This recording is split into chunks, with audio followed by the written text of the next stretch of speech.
Welcome to the mind of Lancescurv, the most creatively profound man in cyberspace. Welcome back, everyone, to another episode of Lancescurv Show. I wanted to speak about a particular quick topic, and it involves our young ladies, our young sisters, and also our young men. Now,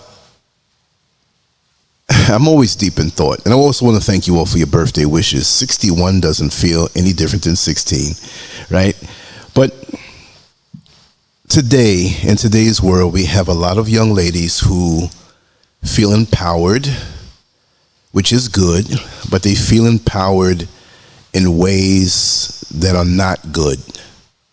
And what do I mean by that? Okay, let's start with the good stuff. You feel empowered because there are more opportunities for education, more opportunities for better jobs, more opportunities to start your own business and really spearhead your financial success, more opportunities to feel good about your body and not feel bad about it, that you can change your body, you can evolve it by working out, taking care of yourself, checking yourself up, eating good food. It's just a really good time to be a woman right now, in many ways.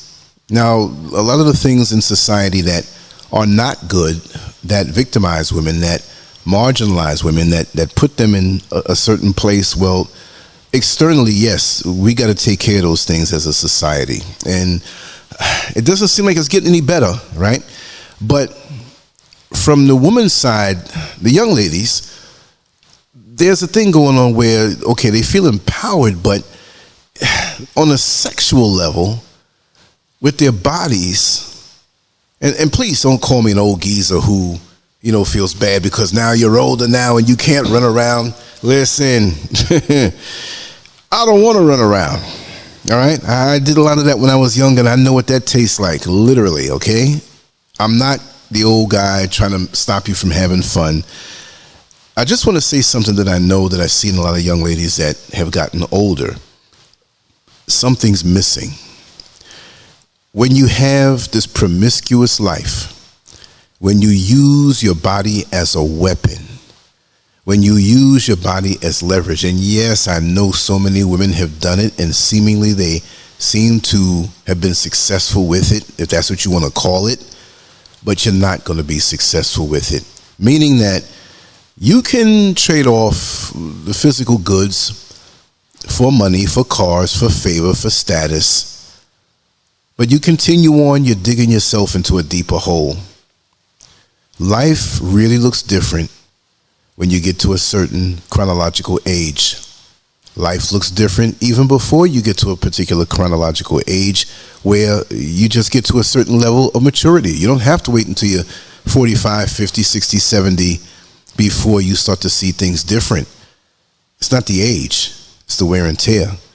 And the bottom line is that it's all fun and games. You feel as though you're getting over when you feel empowered in this way. The attention that men give you, the focus, the whole offers, and they're acting like they're in love with you. And some may be, very few. But I heard the term spoken where it goes like this.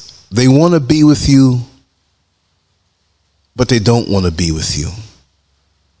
They want to be with you, but they don't want to be with you. And when you feel that they really want to be with you, you have to call them to task. But lots of times, in you feeling empowered, you're not looking for commitment. But you're putting yourself out there and selling yourself cheap, because as you get older and you realize that many of these men don't want to be seen with you, many of these men don't want to bring you around their families. I'm talking about the ones who may seem sincere, and you're getting something out of them, and to yourself you feel like, okay, well, I'm seeing him. If he leaves me, at least I have this, at least I have that.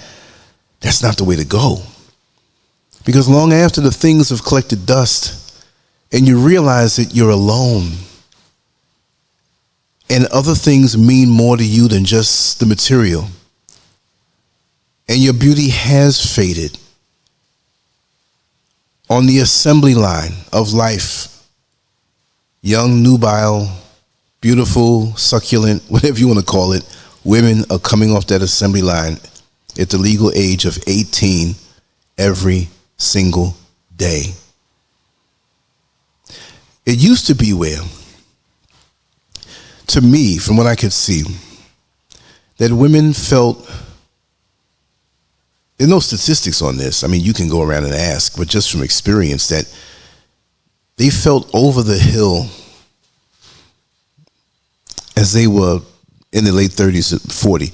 Now it seems as though there are many who feel as though they're over the hill at 30, just out of their 20s. I'm not saying this is a fact. This is just something I see. It's being squeezed down more now. There's more pressure now. There's more pressure to have the small waistline. There's more pressure to have the bulbous backside and the anti-gravity breasts and the perky lips and just energetic and have it going on and have the image. And even more so now, guys are going after the women who have the cars and the money and the jewelry and the status. And a lot of women now have sold out to wanting to look like that, even if they're not in that realm. It's a lot to go through. It's a lot of hard work. But giving yourself away to just anybody, just to gain and feeling that you're winning, ask any real, mature, older woman who may have lived that life to talk to you about it. Really, ask them. It's not a happy place. And again, I'm not saying this like I'm some old guy who wants to still be out there and I'm jealous because you're young. No, it's not like that. Maybe somebody else, but not Lancescurv. I'm saying this out of a caring mindset because you see, who's going to be there for you to pick up the pieces, especially when there's so many STDs, so many crazy men out here. To waste your emotional energy, even if you pull back with your emotions, you'll see too much, you'll experience too much, you'll be out of whack. All of these sexual partners, all of these different men, the soul ties that you get from these multiple situations that you have to deal with afterward. You'll have memory of this. To have been connected to so many different men and some women too, because, you know, there's a lot of multiple things going on out here. It's always been around that way. I know. Your mind never forgets the imprint on your soul and the yearning now to really want to be with someone. And then being unable to really connect because you have too much memory of other things. It's not supposed to be that way. You're putting yourself in a deep hole of trauma. So before you get tempted to go into that, because there are women who are already going to say, oh, he's talking stupidness, I don't want to hear that. And of course, in life, you may have multiple partners innocently because you break up and you deal with somebody you think is going to last long. I'm not talking about that. I'm talking about the women who use their bodies as weapons, who use their beauty as weapons, who use the allure of their womanhood as a weapon, thinking they're gaining something and they're not. Well, at the end of the day, it's just a lot of memories, a lot of wearing down of your body, your mind, your spirit, your emotions, your soul, and getting to a certain point in life and just being worn down. And finally realizing that there's not many people who want to deal with you that you've known from the past and it went toward anything or nothing at all. The trinkets, the baubles, and the rubies, the time of attention, it's gone now when you get older. And you look back and you're like, what did I really gain from this? Except a really big hole in my soul. Just wanted to share that thought. Lancescurv out. Much love to you all. Hope you got something from that. Peace.